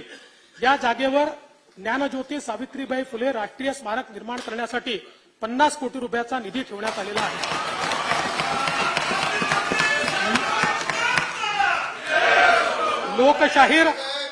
लोकशाहीर अण्णाभाऊ साठे यांचे जन्मस्थळ वाटेगाव, तालुका वाळवा, जिल्हा सांगली येथे स्मारकासाठी 25 कोटी रुपये निधी देण्यात येईल। स्वर्गीय रासू गवई यांच्या अमरावती येथील स्मारकाकरता 25 कोटी रुपये निधी देण्यात येईल। महाराष्ट्रातील ख्यातकीर्त विचारवंत साक्षेपी समीक्षक कैलासवासी नरहर कुरंदकर यांच्या नांदेड येथील स्मारकास आवश्यक निधी देण्यात येईल। कोकरूड तालुका शिराळा, जिल्हा सांगली येथे स्वर्गीय शिवाजीराव देशमुख यांचे स्मारक उभारण्यासाठी 20 कोटी रुपयाचा निधी देण्यात येईल। संत जगनाडे महाराजांचा जीवनाचा परिचय नवीन पिढीला व्हावा म्हणून नागपूर येथे श्री संत जगनाडे महाराज आर्ट गॅलरी उभारण्यासाठी 6 कोटी रुपये निधी देण्यात येईल। तसेच सुदुंबरे, तालुका मावळ, जिल्हा पुणे येथे त्यांच्या समाधी स्थळाच्या विकासासाठी 25 कोटी रुपये निधी देण्यात येईल। श्री क्षेत्र रिद्धपूर, जिल्हा अमरावती ही महानुभाव पंथाचीच नव्हे तर मराठी वाङ्मयाची सुद्धा काशी आहे। या भूमीमध्ये मराठीतील पहिला हस्तलिखित आद्य ग्रंथ लीळाचरित्र चक्रधर स्वामींनी लिहिला। रिद्धपूर, जिल्हा अमरावती येथे मराठी भाषा विद्यापीठ स्थापन करण्यात येईल।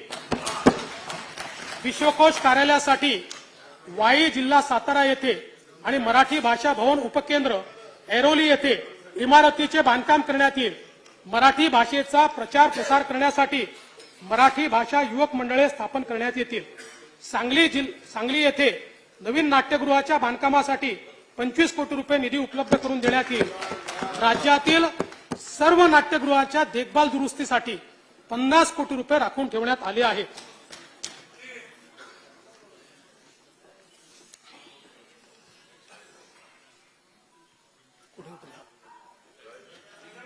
दादासाहेब फाळके चित्रनगरी गोरेगाव, मुंबई व कोल्हापूर चित्रनगरीमध्ये आंतरराष्ट्रीय दर्जाच्या आधुनिक सोयी सुविधायुक्त स्टुडिओ लॅबची निर्मिती 115 कोटी रुपये करण्यात येईल। त्यासाठी 115 कोटी रुपये नियतव्यय प्रस्तावित आहे। कलाकार व कला प्रकार यांची अद्यावत माहिती लुप्त होत चाललेल्या कला प्रकारांचे जतन व संवर्धन यासाठी महाराष्ट्र कलाकार कल्याण मंडळाची स्थापना करण्यात येईल। नागपूर येथील विदर्भ साहित्य संघाच्या शताब्दी निमित्त 10 कोटी रुपये निधी देण्यात येईल। मराठवाडा मुक्ती संग्राम अमृत महोत्सवी वर्षानिमित्त विविध कार्यक्रम आयोजित करण्यात येत आहेत। त्यासाठी पुरेसा निधी उपलब्ध करून देण्यात आलेला आहे। तुम्हाला माहिती पुरेसा दादा तुमच्याच बजेटमधलं शिकलो कसं लिहायचं ते। स्वर्गीय शंकरराव चव्हाण सुवर्ण महोत्सवी पत्रकार कल्याण निधी 50 कोटी रुपये इतका आता करण्यात आलेला आहे। सन 2023-24 या वर्षाकरता कार्यक्रम खर्चाकरता वित्त विभागास 190 कोटी, सांस्कृतिक कार्य विभागास 1085 कोटी, मराठी भाषा विभागास 65 कोटी, विधी व न्याय विभागास 694 कोटी, माहिती व तंत्रज्ञान विभागास 1342 कोटी, तर महाराष्ट्र विधानमंडळ सचिवालयास 500 कोटी रुपये नियतव्यय प्रस्तावित आहे। आता मला चिठ्ठी अशी आली आहे की मी 2 पॅराग्राफ विसरलोय वाचायचे.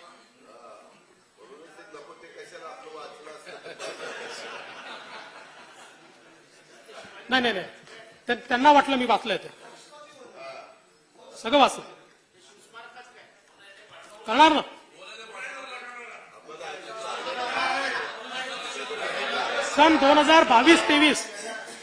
सन 2022-23च्या अर्थसंकल्पात 4,03,427 कोटी रुपये महसुली जमा अपेक्षित होती.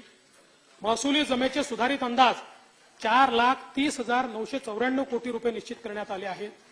सन 2022-23च्या एकूण खर्चाचे अर्थसंकल्पीय अंदाज 4,95,404 कोटी रुपये व सुधारित अंदाज 5,28,285 कोटी रुपये असून आपत्तीच्या काळात राज्यातील जनतेला केलेली भरीव मदत इत्यादी कारणांमुळे 22-23 या वर्षाच्या खर्चाच्या सुधारित अंदाजात वाढ झाली आहे. सन 2023-24 या आर्थिक वर्षात जिल्हा वार्षिक योजनेअंतर्गत 15,150 कोटी रुपयांची भरीव तरतूद करण्यात आली आहे. मागील वर्षीच्या तुलनेत ही तरतूद 1,810 कोटी रुपयांनी जास्त आहे. सन 2023-24 मध्ये कार्यक्रम खर्चाची रक्कम 1,72,000 कोटी रुपये निश्चित करण्यात आली होती. त्यामध्ये अनुसूचित जाती उपयोजनेच्या 13,820 कोटी रुपये तर आदिवासी विकास उपयोजनेचे 12,655 कोटी रुपये नियत व्ययाचा समावेश आहे. सन 2023-24च्या अर्थसंकल्पामध्ये एकूण खर्चासाठी 5,47,450 कोटी रुपयाची तरतूद केली आहे. सन 2023-24च्या अर्थसंकल्पामध्ये महसुली जमा 4,49,522 कोटी रुपये, महसुली खर्च 4,65,645 कोटी रुपये अंदाजित केला आहे. परिणामी 16,122 कोटी रुपये महसुली तूट येत आहे. राजकोषीय सुधारणांमध्ये राज्य नेहमीच अग्रेसर राहिला आहे. राजकोषीय उत्तरदायित्व वित्तीय व्यवस्थापन कायद्यानुसार राज्याची महसुली तूट ही सातत्याने स्थूल राज्य उत्पन्नाच्या 1% पेक्षा कमी राहिली आहे आणि राजकोषीय तूट स्थूल राज्य उत्पन्नाच्या 3% पेक्षा कमी ठेवण्यास शासन यशस्वी ठरले आहे. 23-24 मध्ये राजकोषीय तूट 95,500 कोटी 80 लाख रुपये एवढी असेल. यंदाच्या अर्थसंकल्पाचे वैशिष्ट्य म्हणजे हा जनभागीदारी असलेला अर्थसंकल्प आहे. मी राज्यातील जनतेकडून त्यांच्या मनातील अर्थसंकल्पाविषयीच्या सूचना मागवल्या होत्या. मला सांगायला आनंद वाटतो की 7 दिवसात सुमारे 40,000 सूचना प्राप्त झाल्या. या सर्व सहभागींचे मी मनापासून आभार मानतो. सर्व सूचना काळजीपूर्वक तपासून त्यातील काही अर्थसंकल्पात समाविष्ट केले आहेत. यानंतर मी अर्थसंकल्पाच्या भाग 2 कडे वळतो आणि पाणी पितो.